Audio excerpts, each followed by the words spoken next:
Welcome to Part A of Unit 3 for our course on statistics.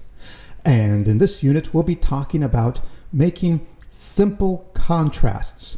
And a simple contrast will involve a situation where we make a comparison between two groups. And a simple contrast is different from what I would call making multiple contrasts, and that a simple contrast involves a comparison between just two groups, whereas making multiple contrasts involves making comparisons between more than two groups. And so in this unit, we'll be talking about making simple contrasts, and in a later unit, we'll be talking about how we do multiple contrasts. Now, making a simple contrast is probably one of the most basic and useful types of analyses that we can do in scientific research. It is what we would do if we do an experiment or a clinical trial where people are randomly assigned to groups. If we assign people to a treatment group and a control group and then see if there's a difference between those two groups on some outcome variable, well then we would do a simple contrast. So, what are the important questions to address, and how do we analyze data when we want to compare two groups? So to lead us to a discussion about simple contrasts, in this unit I'm actually going to consider three different types of questions we can address about means. We're going to look at three questions we can address about means. And for each of these questions, I'm going to talk about linear equations we can use to describe those questions, and how we could do a t-test to test for significance in each of those situations. And then we're going to conclude by looking at how we would analyze a simple contrast between two groups, and we'll look at linear equations we can use to describe that contrast, how we could do a t-test to test for significance, and how we can describe effect size when we do a simple contrast. So, like I said, in this unit, I want to give examples of three different types of questions we could address about means. So I'm going to talk about three different types of studies, and all of these are going to be studies addressing questions about means. And the first thing I want to talk about is something called a single sample study, or a single sample test. And this would be simply a study where I just want to calculate the mean on some variable, and that's all I want to do. Say, for example, I get a sample of street performers, and I want to see on average how much these street performers like a particular political candidate. And so say I get a sample of 5 street performers. Now that would actually be a very small sample, but for my illustrations in this class, I'll usually be using very small samples because it's easier to fit a small sample on a PowerPoint slide. So if I were doing a real study, I'd probably want a whole lot more than 5 cases. But for my example, say I get a sample of 5 street performers, and say for each one I ask them to rate, maybe on a scale of, I don't know, maybe 1 to 15, how much they like a particular political candidate, and I get each person's score. So each person is going to have a score on how much they like that political candidate, and I'll call that variable X. So this person will have a score on X, that's how much he liked the political candidate, and this person will have a score on X, and this person will have a score on X, and everyone will have a score on X. And in this example, I simply want to know, what is my sample mean? I'm asking a very simple basic question. On average, how much do these street performers like this political candidate? Now, on the left-hand side of your screen, I have a hypothetical data set that is a type of data set that we might obtain if we were doing this type of study. And when we set up this type of data set, we typically put each case or each person on a separate row. So I have a separate row for each person. And then I typically put scores on the X variable in a column. So I have a column for people's scores on the X variable. That was how much they liked that particular political candidate. And so my first person, his score was a 7. My second person, his score was a 12. I guess he liked that political candidate quite a bit. And the third person, her score was a 9, and a 10, and a 12, and so forth. Now, what I'm going to be doing for each of these questions that we're going to be looking at, I'm going to give you a pair of linear equations that we can use, and I'm going to show you how we can use these linear equations to address the important questions at hand. So we're going to be using linear equations to address the important questions. Now, notably, I'm going to be giving you situations where we could actually address the important questions without looking at these equations. But I want to give you these equations because if you understand the principle of how we can use linear equations to address these questions, then you'll be able to apply that principle to bigger questions and to more complex questions and to address almost any research question we encounter in psychology and neuroscience research. So I want to talk about these linear equations for every type of analysis we do. And once you understand how these equations work, you can use them to address almost any question you encounter. So these equations might feel like a bit of overkill if we're addressing such a simple question as simply, well, what is the sample mean? On average, how much do these people like this political candidate? For this question, these equations are probably a bit of overkill. But if you understand how they work here, we can apply that to more complex situations. So in each of these questions, I'm going to give you two linear equations. One equation will be an equation for variance in a sample. So I have at the top here, I have the equation for variance in a sample. And at the bottom, I have an equation for sampling error variance in a population. And for each question, I'm going to give you two equations. One equation will be for variance in a sample, and another equation will be for sampling error variance in a population. Now, if you look at those equations, hopefully you look at those equations and say, those look very familiar. I've seen those before. Indeed, you have. These are some of the exact same equations we were looking at in our previous unit when we were going through that googly-eyed sheep table. So this top equation for variance in a sample, that's the equation where we were looking at how far individual cases in a sample deviate from the sample mean. And we said the score on X for individual I in sample S. So for example, here's this person right here. Maybe that's individual I in sample S, and his score on X, we say his score on X. So the score on X for individual I in sample S is equal to the mean for sample S plus the error for individual I in sample S, how far that person's score deviated from the mean. And then at the bottom, we have that equation that we were looking at when we were talking about sampling error and looking at how far sample statistics typically deviate from the population parameter. And so here we have the mean for sample S from population P is equal to the true population parameter, mu for population P, plus the error, how far sample S from population P deviated from that true population parameter. So these are the two linear equations we're going to use to address the important questions at hand, and let's see how we're going to do that. Now, in looking at that top equation for variance in a sample, that's the equation looking at how far cases deviate from a sample mean. In looking at that equation, it would be good to distinguish between what is a variable and what is a parameter estimate.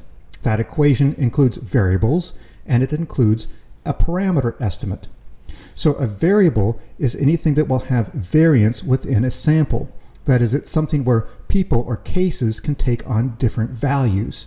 In our equation, everything that has the subscript I, or the I followed by an S, IS, anything that has those subscripts is going to be a variable because the I means that it pertains to an individual, meaning that each individual could have a different score.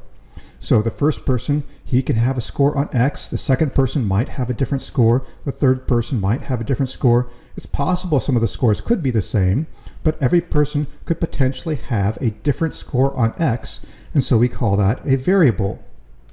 Also, E, the error, how far each person deviates from the mean, I'm going to call that a variable because each person could have a different error. So the components of our equation that have subscripts IS, those are all variables because each person could have a different value for each one of those components. In contrast, the sample mean, this X bar for sample S, the sample mean in the equation is something that I will call a parameter estimate. And I call it a parameter estimate because this mean is not the true population parameter, but if I do a study and calculate the mean, that mean becomes the best guess I have for what that true population parameter is. I calculate the mean in my sample as the way I can try to guess what the true population parameter is. So I call that mean a parameter estimate. Now, note that in my equation, the parameter estimate, there's only one parameter estimate in my sample. There's only one mean for the sample, whereas the variables, the XIS and EIS, every single case can have a different score on a variable. So in this top equation for variance in a sample, the variables are things that every single person can have a different score on, and they have subscripts IS, whereas a parameter estimate, there's only one parameter estimate for my sample, so it just simply has a subscript S, but there's no I there because it doesn't vary across individuals. There's only one parameter estimate in my sample. Now, what we'll be doing here, and actually in all the examples I'll be showing you, is we're going to start off with this equation for variance in a sample, and that equation will have a parameter estimate. In this case, it's the mean. And then I'm going to take this parameter estimate and pull it out and put it down here as the left-hand side of my equation for sampling error variance in a population. So we're going to be doing this with all the examples we'll be looking at. We'll have a parameter estimate from an equation for variance in a sample. We'll take that parameter estimate out, and we're going to put it down here, and that will become the thing that gets predicted on the left-hand side of the equation for an equation for sampling error variance in a population. And so now we have this bottom equation where we say the mean from sample S from population P is equal to the true population parameter for population P plus the error for sample S from population P. Now notably, in the top equation, I say X bar S, and the bottom one I have X bar SP. Note that they're actually the same mean. It's just that in the top equation, I didn't need to clarify that this was coming from a population because I wasn't talking about things varying within population, so I didn't bother with putting a P there. But if I wanted to, we could have, I could have put an ISP to say this is individual I from sample S from population P, and this would be the X bar from sample S from population P, and this would be the error for individual I from sample S from population P. If I wanted to get really carried away, we could do that, and that would be accurate. But don't do that. That would just make everything too confusing. Just note that this X bar right here, I'm pulling it out. That's exact same X bar I'm putting down here. And now, because this bottom equation is pertaining to variance in a population, I'm going to clarify. I'm going to use the subscript P in this equation because I'm talking about how things vary within a population. So now my bottom equation says X bar, the mean from sample S from population P, is equal to the true population parameter for population P plus the error, how far the mean from my sample deviated from that true population parameter. So note that a parameter estimate, there's only one parameter estimate in my sample, but a parameter estimate can have variance within a population. That is, if I replicate my study over and over again an infinite number of times, each time I might get a slightly different mean. I might get a different parameter estimate every time I replicate my study. So parameter estimates are things that have variance not within a sample, they have variance within a population. Different studies can have different values. Different studies will produce different parameter estimates. So the top equation is looking at variance in my variable, and the bottom equation is looking at variance in my parameter estimate. The top equation is looking at how variables, how cases can vary within a sample, and the bottom equation is looking at how parameter estimates can vary in a population. Now, to confirm that you understand exactly what these equations are and how they work, you should be able to plug in numerical values to these equations if I give you some examples. For example, consider this top equation for variance in a sample, for how far people deviate from the sample mean. If I give you an example from the study here where I have people's scores on X, and I pick out any one of these cases, for example, case 2 or case 3 or any one of these cases, you should be able to plug in values for this equation. Or for this second equation down here, for sampling error variance in a population, how far parameter estimates deviate from the true population parameter. If we take this example and I give you some value for the true population parameter, you should be able to plug in numerical values. So let's see how we can do that. So for example, let's start with this top equation for variance in a sample, how far people deviate from that sample mean. And let's consider case 1, this very first case in our example up here, this person with that green frog hat. Let's plug in the values for this top equation for that person. So our equation says that the score on X for individual I in sample S is equal to the mean for sample S plus the error for individual I in sample S. So for case 1, if we're looking at case 1, his score on X, that is a score on X for individual I in sample S, his score was a 7. So down here, this equation down here, I'm going to put a 7 right there. This equation second from bottom, I'll write it out that way. I'll put my numbers in there. So his score was a 7 on variable X for individual I in sample S. And then we're going to say that's equal to the mean for our sample, the mean for sample S. So if we take 7 plus 12 plus 9 plus 10 plus 12, divide by 5, we get the mean of 10. So our sample mean is 10. And so I'm going to put that 10 right there. That's our sample mean. Then it's going to, so it's our equation is the score on X for individual I in sample S is equal to the mean for sample S plus the error, how far individual I deviated from that sample mean. So if individual 1, if he got a score of 7 on X and the sample mean is 10, that means he was 3 points below the sample mean. That means the error for individual I is a -3.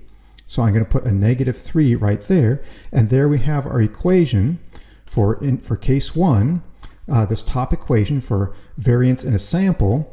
We can write that out as his score was a 7. He got a score of 7 on variable X for individual I in sample S is equal to a 10, the sample mean, plus -3, how much error that person made. That person was 3 points below the sample mean. So that's our top equation given case 1. And we could write out the equation for case 2 or case 3. Or any of these cases, we could do the same type of thing. Now, let's consider this second equation, the equation for sampling error variance in a population, how far parameter estimates typically deviate from the true population parameter. So here our equation says the mean for sample S from population P is equal to a true population parameter plus the error.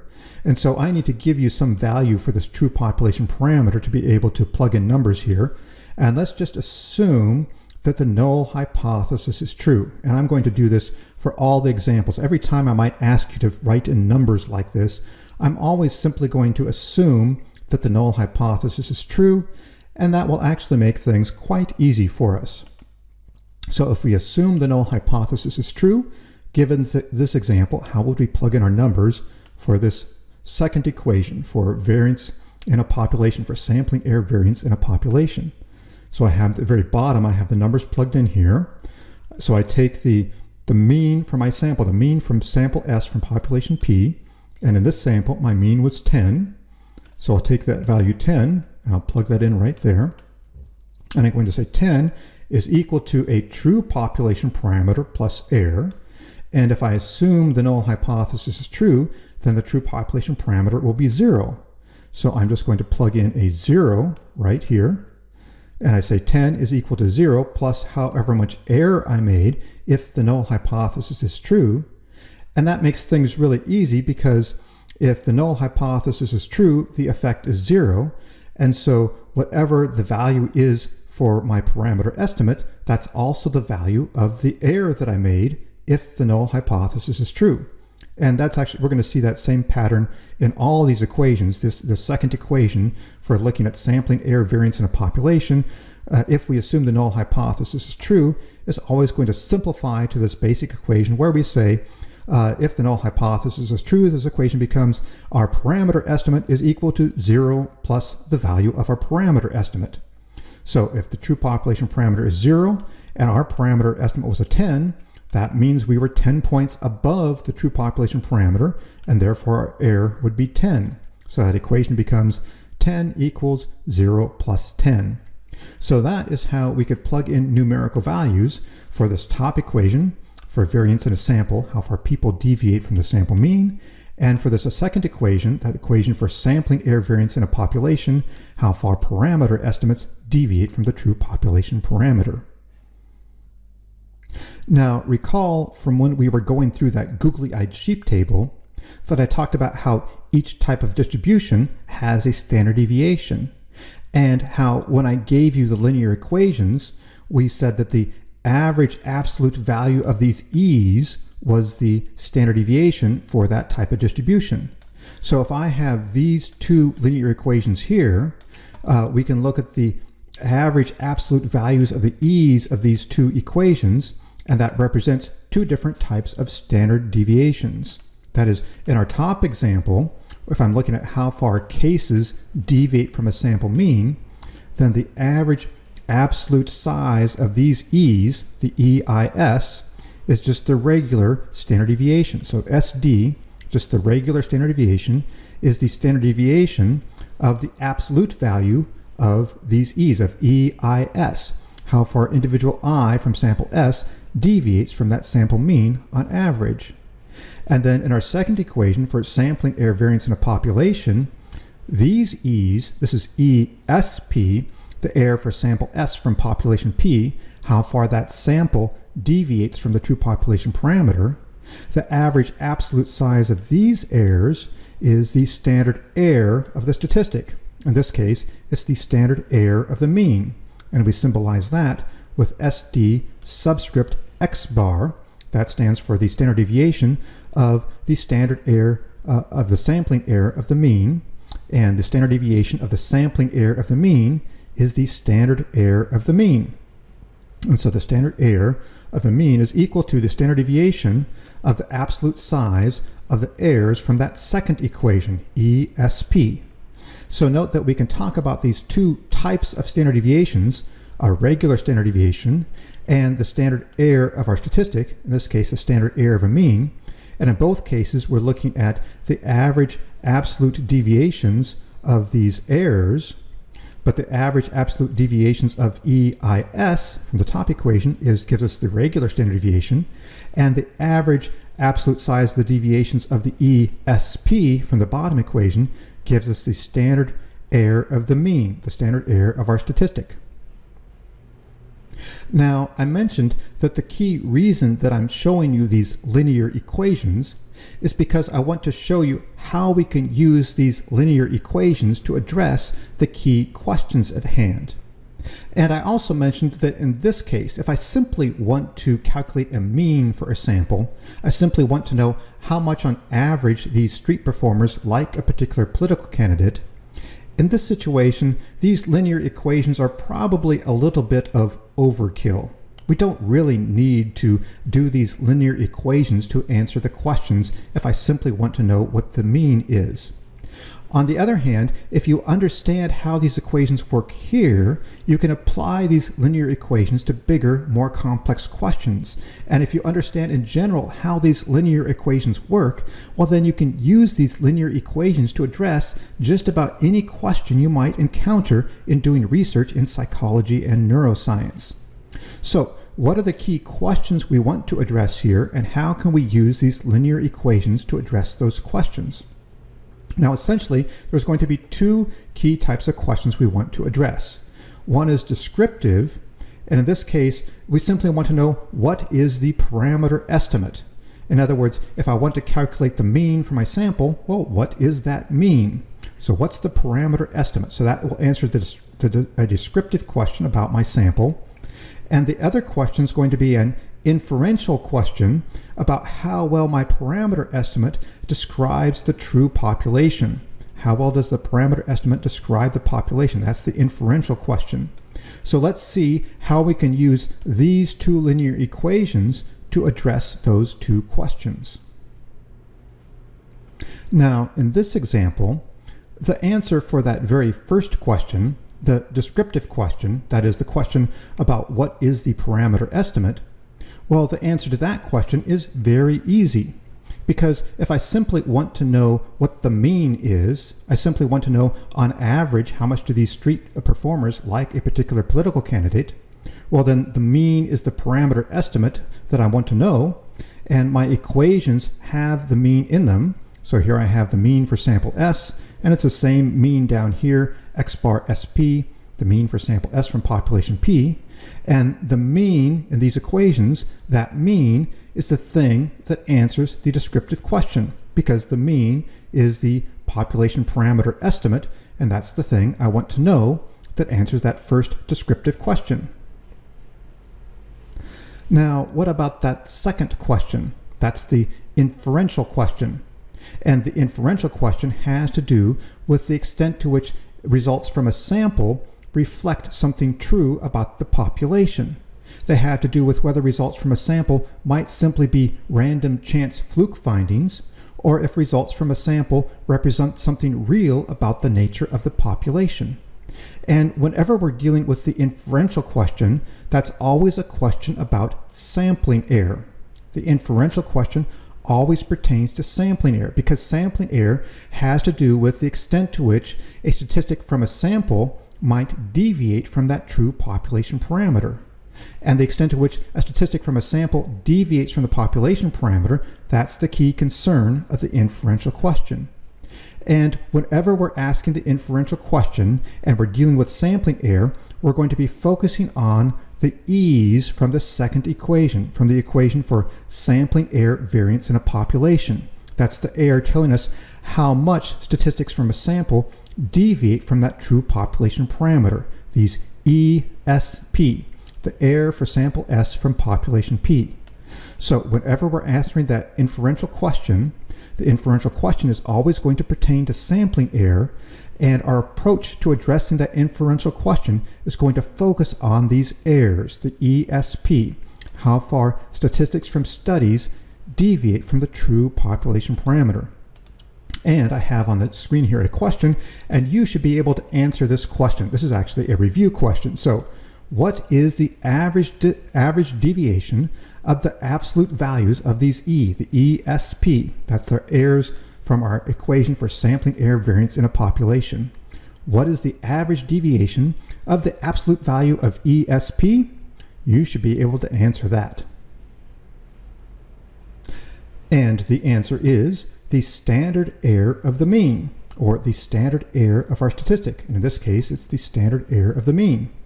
And on this screen, this is just a review. It's the exact same screen I showed you in the previous unit when we were talking about sampling error and how far statistics from different studies deviate from the true population parameter. And at the bottom of the screen, I have the two linear equations I gave you in the previous unit. The top equation has the version that has the parameter estimate with a hat on it. The predicted mean from sample S from population P is simply equal to the true population parameter. And then the bottom equation has that that's the same equation without the hat. And that's the equation that we've been looking at. That's the exact same thing I was just showing you a moment ago for that equation for sampling error variance in a population, where I say that the mean for sample S from population P is equal to the true population parameter plus the error, how far sample S deviates from that true population parameter. And we talked about how the average deviation of these errors, how far on average each study deviates from the true population parameter. If I take the average of those absolute deviations, that's what the standard error of our statistic tells us. It tells us how far on average each study typically deviates from the true population parameter. And so the standard error of a statistic gives us the average deviation of the absolute size of those E's. And if we're looking at a mean here, that would be the standard error of the mean. Now, I have a second question to ask you about these errors, this error SP, the error for sample S from population P. That's the error in our second equation regarding sampling error variance in a population. So the first question I just asked you a moment ago was, what is the average deviation of the absolute values of these errors? And we saw that that was the standard error of our statistic, in this case, the standard error of the mean.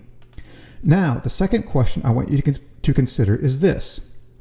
If the null hypothesis is true, what is the standardized error, SP, ESP, for this particular study?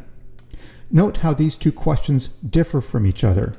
So the top question, that was a question about if I replicate my study over and over and over again, what is the average deviation? What's the average amount of error across all my studies if I replicate it over and over again?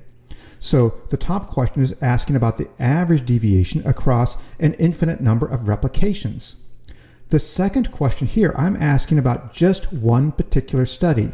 I'm not saying on average what's the value across all the studies. I'm saying here I have a sample, so I've got this sample right here. I've got 5 people, and I calculate the mean for my sample.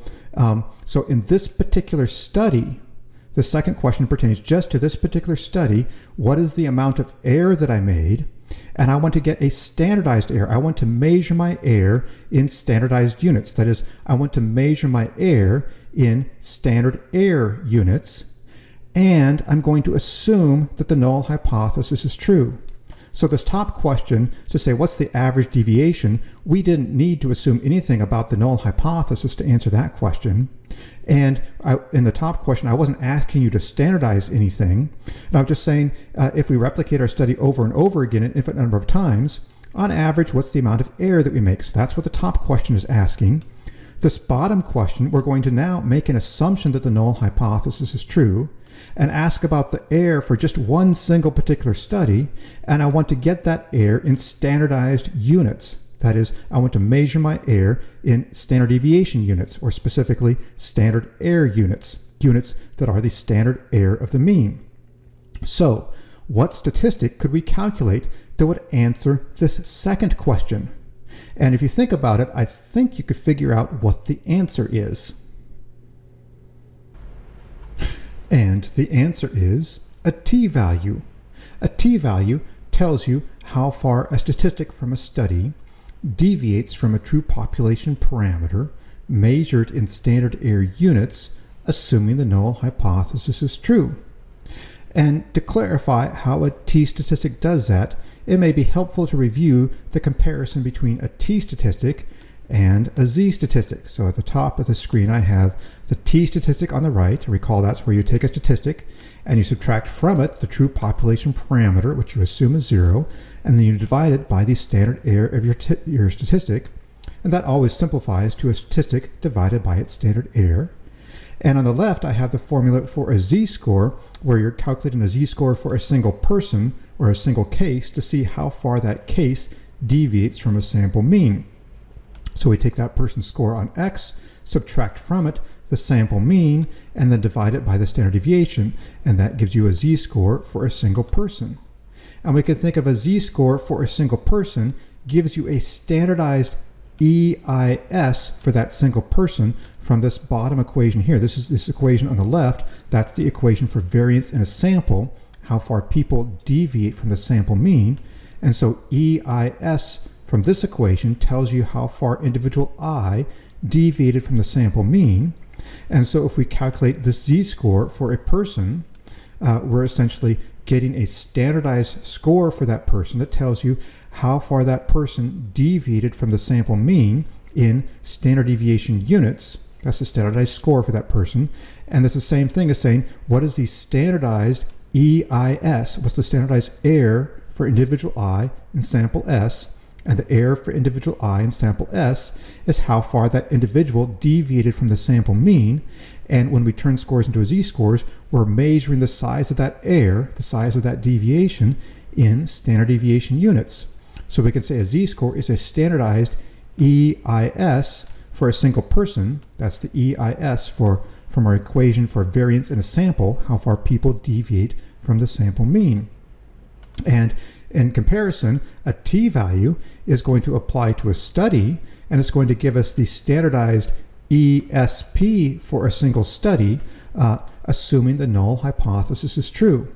So here we have, on the right-hand side, I have the equation for sampling error variance in a population, how far parameter estimates typically deviate from the true population parameter. And in this equation, ESP, that's how far the study deviated from the true population parameter. And so with a t-value, we're going to see how far that study deviated from the true population parameter in standard error units. And we're going to assume that that parameter is 0. So it's how far that study deviated from the true population parameter, which we assume is 0 in standard error units. So a z-score for a person, we can call that's the standardized EIS for a single person. And a t-value, that formula here, the t-value is going to give us the standardized ESP for a study, assuming the null hypothesis is true. And here's another way of making that same comparison between a z-score for a single person and a t-score for a study. So on the left, again, I have the formula for a z-score, looking at how far a person deviates from a sample mean in standard deviation units. And at the top of this left-hand column, I have a picture of a single person minus, and I have a box with faces in it. That's supposed to represent the mean for a sample. So I take a person score and subtract from it the sample mean from all the people in my sample. And then I divide that by the standard deviation to find out how many standard deviation units this person deviated from the sample mean. So a z-score tells me how many standard deviation units this person deviated from the sample mean. In contrast with a t-statistic on the right, we calculate a statistic from our sample. So here I've got that box. Maybe it's I get all these people in my sample. I calculate the mean, and I subtract from that statistic, I subtract from it the true population parameter, and I'm going to assume that the null hypothesis is true. So I wrote the word null on the top there. So I take the statistic from my sample, subtract from it the true population parameter, which I assume is 0, and then I divide that by the standard error of my statistic. And again, that always just simplifies to the statistic divided by its standard error, because I'm assuming that the parameter is 0. And so with the t-value, that tells me how many standard error units this study deviated from the null population parameter. So the z-score for a person tells me how many standard deviation units this person deviated from the sample mean. A t-value tells me how many standard error units this study deviated from the null population parameter.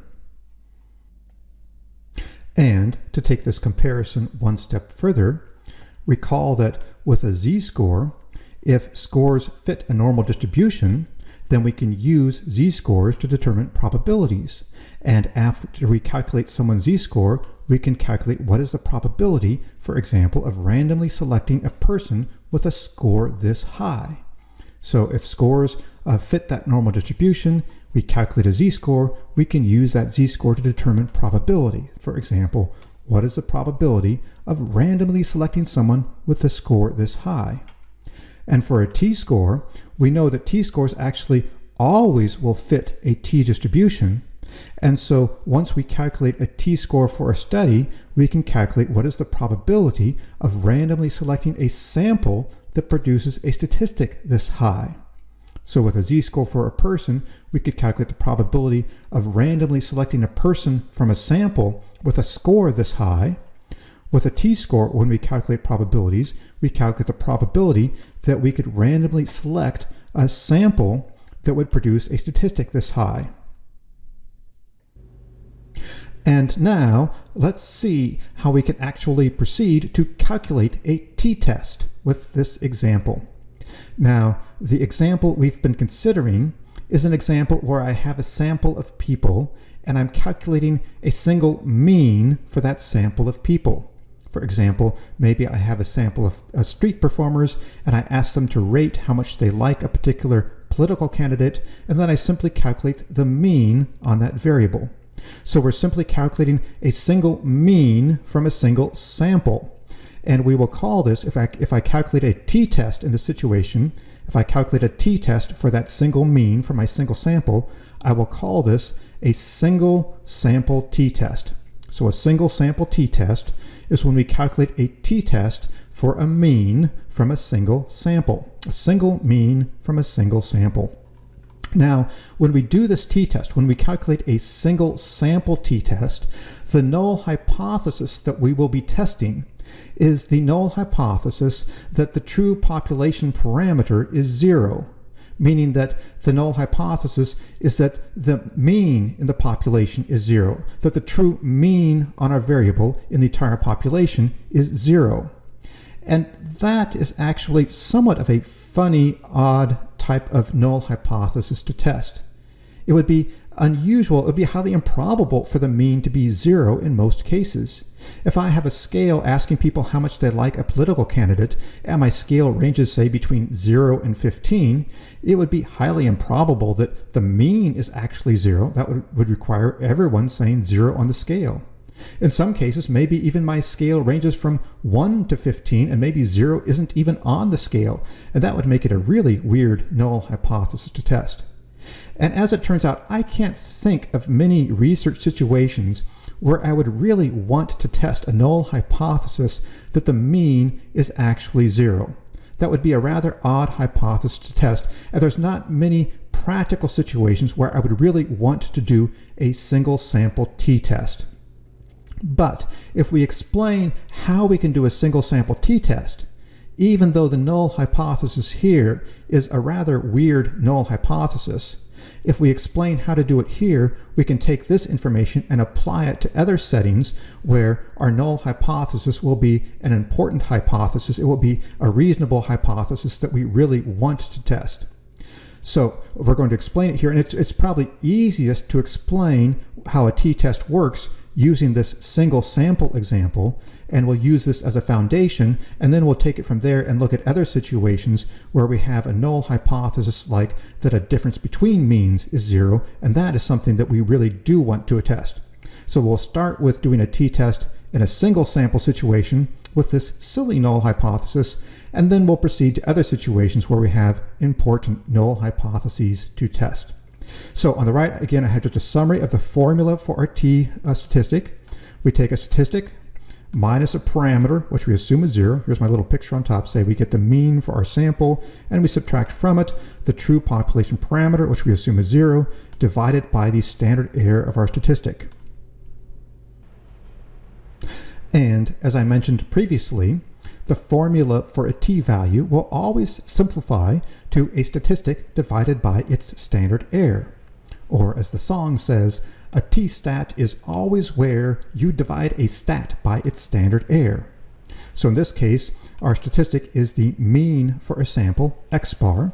So I have my 5 cases for my sample down here. I calculate the mean for those 5 cases, and I have the mean for my sample. And then I'm going to subtract from that the true population parameter, which I assume is 0. I assume it's null. And so because I'm assuming that the true population parameter is 0, this simply becomes my statistic minus 0, just simplifies to my statistic in the numerator. So to calculate a t-value, I simply need to take the mean for my sample, x bar, and divide it by the standard error of the mean, the standard error of my statistic. And there, that will give me a t-value. And you already know how to calculate a mean. So if I give you a formula that you can use to calculate the standard error of the mean, at that point you will have everything you need to be able to calculate a t-value. And in just a moment, I'm going to give you a formula you can use to calculate the standard error of a mean. Now note that this is going to follow a similar pattern that will occur at several points throughout this course. There will be several points where we will need to calculate a t-value, and I'll say, well, the formula for a t-value is a statistic divided by its standard error, and then you will say, I know how to calculate the statistic. How do I calculate the standard error for this statistic? And then I will say, well, here is a formula. I will give you a formula you can use to calculate a standard error. In fact, we'll do this later on in this unit. For example, at one point, we'll be talking about calculating a t-test for a difference between two means. That is, calculating a t-test for a mean difference. And when we get to that point, you will say, I already know how to calculate a mean difference, a difference between two means. What is a formula I can use to calculate the standard error of a mean difference? And then I will give you a formula, and you could calculate a t-test at that point. Or in another unit, we're going to be talking more about correlations again, and I'll talk about how we can do a t-test for a correlation. And when we get to that point, you're going to say, Well, I already know how to calculate a correlation. What is a formula I can use to calculate the standard error of a correlation? And at that point, I will give you a formula you can use to calculate the standard error of a correlation. And then you can take the correlation divided by its standard error to do a t-test. So as we go through this course, at several points, I'm going to be giving you formulas that you can use to calculate the standard error of different statistics. So what is a formula you can use to calculate the standard error of a mean? If we're doing a t-test, a single sample t-test to test the significance of a single mean, what is the standard error of the mean? How do you calculate that? And here is the formula for a standard error of the mean. So we have SD subscript x bar, that's the standard error of the mean, and it's equal to the standard deviation, that's the standard deviation of the x variable that we're calculating a mean for. So it's equal to our standard deviation divided by the square root of n, the square root of our sample size. So it's a fairly simple formula. The standard error of the mean is simply equal to the standard deviation divided by the square root of n. Let's take a moment to consider both why it's important to have a standard deviation in this formula and what it means that we're dividing it by the square root of n, and how that means that our standard error of the mean is going to be determined to a large extent by our sample size. First, let's clarify why our formula has a standard deviation in the numerator and see what that standard deviation is doing. And to clarify that, I have a couple examples on your screen here. And so the top, say this is a distribution of scores from cases in a sample, and say this is on a variable that has a standard deviation of 10. And you can see that in the number line down here at the bottom. I've got the mean is right at 40, and this point right here, this would be one standard deviation above the mean, and that's a score of 50. Here's two standard deviations above the mean, that's a score of 60. So this is a distribution with a mean of 40 and a standard deviation of 10. And let's say, for example, that this sample actually only included 6 people in it. Now the picture on your screen, I've got a whole bunch of people, a lot more than 6 people in this distribution here, but imagine I only had 6 cases in my sample. So maybe blot out a whole bunch of these faces and assume that I only had 6 people in that picture. So that would mean this top illustration is showing you a situation where we have a sample of people, the standard deviation is 10, our sample size is 6. Now in the bottom picture here, let's keep the sample size the same. Let's assume we still have a sample of only 6 people. So again, blot out a bunch of faces and assume there's only 6 people in this distribution. But in the bottom example, we have a standard deviation of 5. So it's a much more scrunched together distribution. So essentially what that means is that in the top example, because we have a larger standard deviation, it means we're measuring people with units that are more spread out. It's a more spread out scale that we're using to measure people. In the bottom example, we have a smaller standard deviation, so our distribution's more scrunched together, and it means we're measuring people with units that are more scrunched together. We're measuring people in scrunched together units. Now, let's see what happens if we calculate the standard error of the mean. In this top example, we take our standard deviation divided by the square root of n, and in this bottom example, so in both cases we have the exact same sample size, but the top example we have a larger standard deviation, the bottom one we have a smaller standard deviation. So let's do that. Let's calculate the standard error of the mean for these two examples. And here's what I get if I calculate the standard error of the mean in these two examples. So in the top example, if I take 10 divided by the square root of 6, I get the standard error of the mean is equal to 4.08. In the bottom example, if I take 5 divided by the square root of 6, I get a standard error of the mean that's equal to 2.04. That's what I get if I calculate the standard error of the mean in these two examples. Note that this illustrates the two types of standard deviation that we've been talking about here. We have the regular standard deviation, how far people typically deviate from the mean, and now the standard error of our statistic, the standard error of our mean, that tells us how far statistics typically deviate from the true population parameter, how far sample statistics typically deviate from the true population parameter. So what we're looking at here in this top example is a situation where if I go up 10 units, if the mean is right here at 40, if I go up 10 units, that's the size of our standard deviation.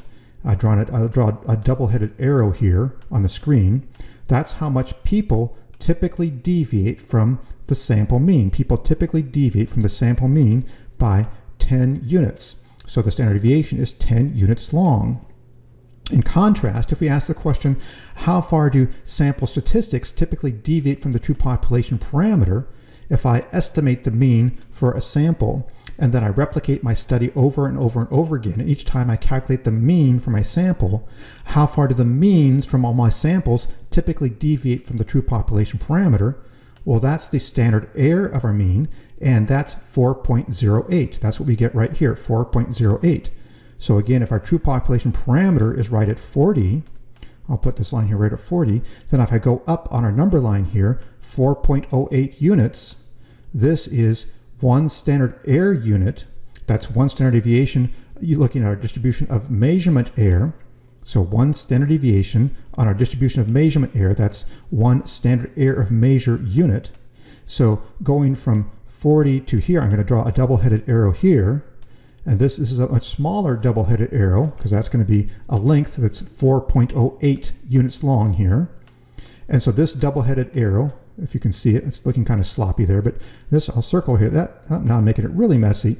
That double-headed arrow is the size of the standard error of the mean. That tells me that if I replicate my study over and over and over again with a sample size of 6 people, on average, each mean is going to deviate 4.08 units from the true population parameter. So in this top example, people typically deviate 10 units from the sample mean, and if I replicate my study over and over with a sample size of 6, each study mean will typically deviate from the true population parameter by 4.08 units.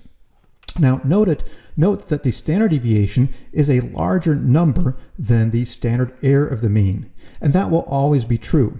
Well, actually, if I had a sample size of 1, if I just had a sample size of 1 person, then they'd essentially become the same distribution. But assuming I have a sample size larger than just 1 person, it will always be true that the distribution of sampling error, if I replicate my study over and over again, this distribution is going to be smaller than my standard deviation.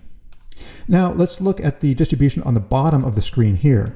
Note that my standard deviation was smaller, so that means my distribution's more scrunched together, and because there's the standard deviation in the numerator of my formula, it means that my standard error of the mean is going to be a smaller value in the bottom example, and it's a larger value in the top example, and the standard error of the mean is simply changing in size in proportion to my standard deviation. So if I have a scale that's more spread out, well, then my standard error of the mean will be measured in units that are more spread out. If I have a scale that's more scrunched together, well, then my standard error of the mean will be measured in units that are more scrunched together. So because our formula includes the standard deviation in it, it means that our standard error of the mean is going to be given using units that are proportional to the scale we're using. They're going to be given in units that are proportional to the standard deviation of our scale. So that's why it's important to have the numerator be the standard deviation. That's why it's important to know the standard deviation is an important component for the formula for the standard error of the mean. Now, what about the sample size? Our formula is the standard deviation divided by the square root of n. So what is the important role that our sample size plays in this formula? So to clarify the role that sample size plays in our formula for the standard error of the mean, let's consider these two examples. So now in this case, I've got a top example and a bottom example, and they both have the same standard deviation. The top example is supposed to be a sample of people with a standard deviation of 10, and the bottom example is also a sample of people on a scale that has a standard deviation of 10. Now in this case, what I'm changing is the sample size. So let's say in the top example, I have a sample of only 6 people. And again, my picture here has a lot more than 6 people in that picture, but imagine there's only 6 faces in that distribution. I have a sample size of only 6 people. And in the bottom example, say I have a sample of 30 people. So we have the exact same standard deviation in these two cases. The difference is the top example has a small sample of 6 people, the bottom example has a larger sample of 30.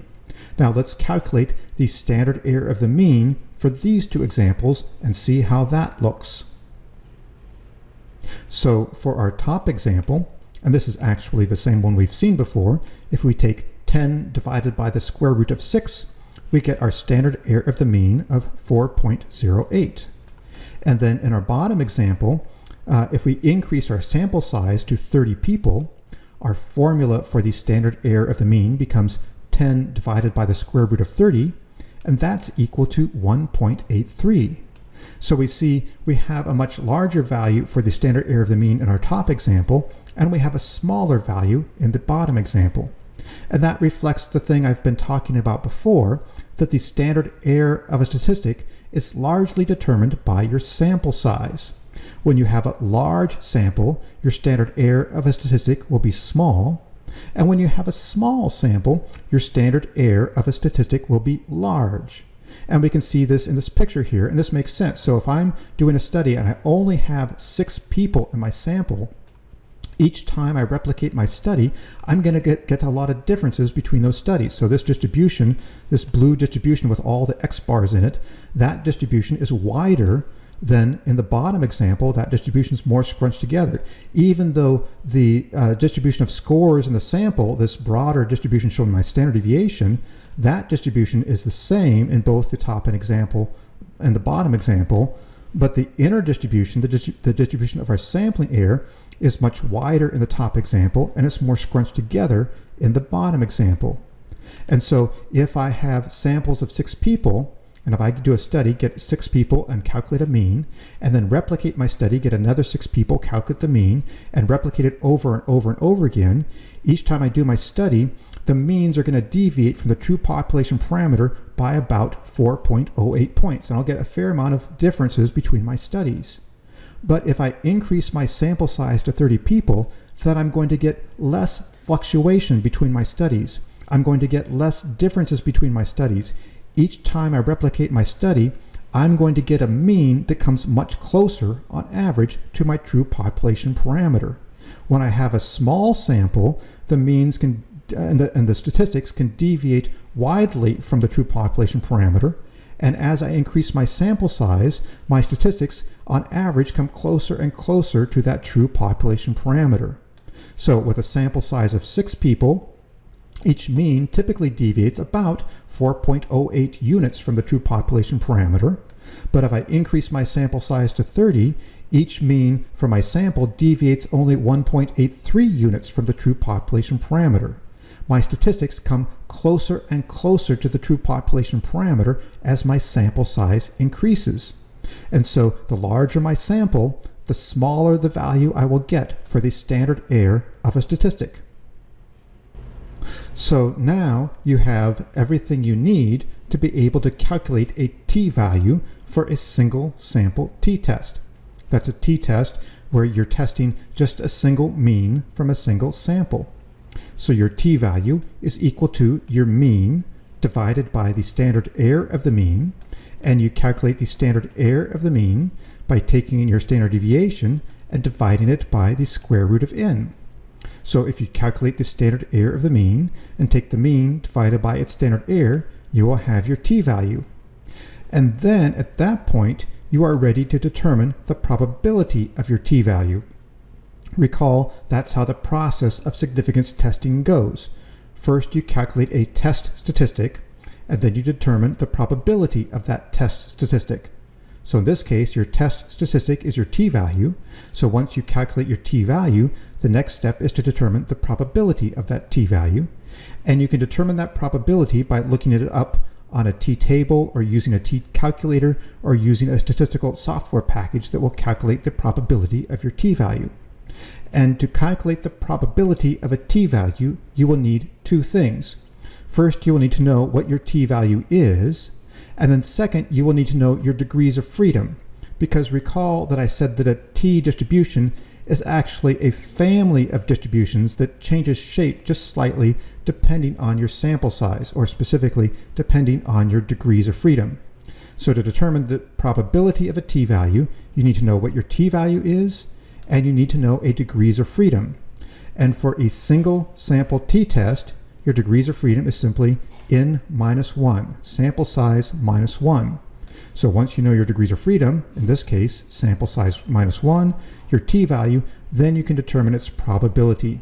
And you can do that by looking it up on a t-table, or you can use software programs that will calculate that for you. And in the lecture add-on videos, I'll show you how you can look up probabilities for t-values using a t-table. So now you have everything you need to calculate a t-value and to determine its probability. And this slide uses our sample data set to illustrate all the things we've been talking about in this section. So here we have our sample data set of 5 street performers who gave ratings on how much they liked a particular political candidate, and that's their score on variable x. And we saw how the mean for this sample, x bar for sample S, was equal to 10. On average, that's how much they liked that political candidate. And we saw how we can use these 2 linear equations to address the important questions at hand. We have this top equation, which is the equation for variance in a sample, that is, how far cases typically deviate from the sample mean.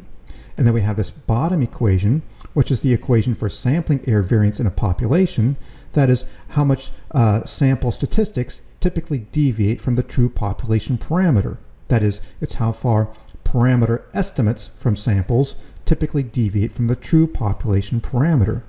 And we saw how we could use these equations to answer a couple important questions. One question is a descriptive question, which was simply, what is the parameter estimate? If we're estimating a mean for a sample, then simply, what is that mean? And in our equations, we have the mean in the top equation here, and it's the same mean in the bottom equation on the left-hand side. And that's the mean for sample S, and that mean is the thing that answers that descriptive question. It's the thing in our equation that addresses that descriptive question, which is simply, what was that parameter estimate? In this case, the mean was 10. That was the average amount the people in this sample liked that political candidate. And then the second question was the inferential question. And we saw how to address that inferential question. We're going to focus on the errors for that second equation, the errors for sample S from population P, how much each sample statistic typically deviates, or how much it deviates from the true population parameter. And we saw how we could address a couple questions about those errors. The first question is simply, if we replicate our study over and over again, how much on average does each study typically deviate from the true population parameter? On average, how much error do we make? What is the typical size of the absolute values of these errors? How much on average does each study parameter estimate typically deviate from the true population parameter? And we saw that we addressed that with the standard error of our statistic. The standard error of our statistic is the average absolute size of these errors from our second equation, that equation looking at sampling error variance in a population. And we saw how we can calculate the standard error of a statistic, or in this case, the standard error of a mean. Our formula for the standard error of a mean is we take the standard deviation and divide it by the square root of n. So in this example, if we calculate the standard deviation for these 5 values, 7, 12, 9, 10, and 12, if we calculate the standard deviation, it turns out that standard deviation would be equal to 2.12. I went ahead and calculated that for you. If you want to, you could calculate it yourself and make sure I'm right. So our standard deviation is 2.12. So if I plug that into our formula, our standard deviation, 2.12, divided by the square root of n, we have 5 people in the sample, so divided by the square root of 5.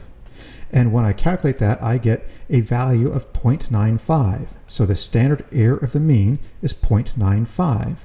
That means if I replicate the study over and over and over again with a sample size of 5, that on average, each mean from each sample, from each study, is likely to deviate from the true population parameter by 0.95 units. It's about 1 unit.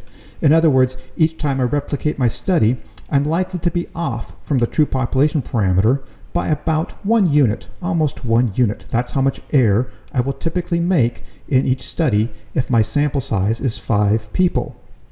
And recall too that we now have two types of standard deviation that we can talk about with our equations. That the standard error of the mean is the average absolute size of these errors for my second equation, how far statistics typically deviate from the true population parameter. Our standard deviation at the top here, that's the average absolute size of the errors from the top equation, EIS, how far each person typically deviates from the sample mean. So we've got two types of standard deviation. The regular standard deviation, how far people deviate from the sample mean, and that's the average absolute size of the errors from our top equation, EIS, and the standard error of our mean, which tells us how far studies typically deviate from the true population parameter, and that's the average size of the errors from the bottom equation, ESP. So then we can ask the next inferential question, which is, well, what is a standardized error that I made in this particular study if I assume the null hypothesis is true? And we address that by calculating a t-value. The t-value tells us how much error we made in this particular study, and we're going to measure that error in standard error units, and we're going to assume the null hypothesis is true. And so to calculate a t-value, we take our statistic divided by its standard error. So in this case, our statistic is the mean. So I'm going to take that mean right here, and we calculated our standard error to be 0.95. So I take the mean divided by its standard error, 10 divided by 0.95, I get a t-value of 10.53. In other words, if the null hypothesis is true, we made more than 10 times the typical amount of error in this study. If the null hypothesis is true, we made quite a bit of error. Our standardized error, the amount of error that we made in this study, measured in standard error units, if the null hypothesis is true, is 10.53.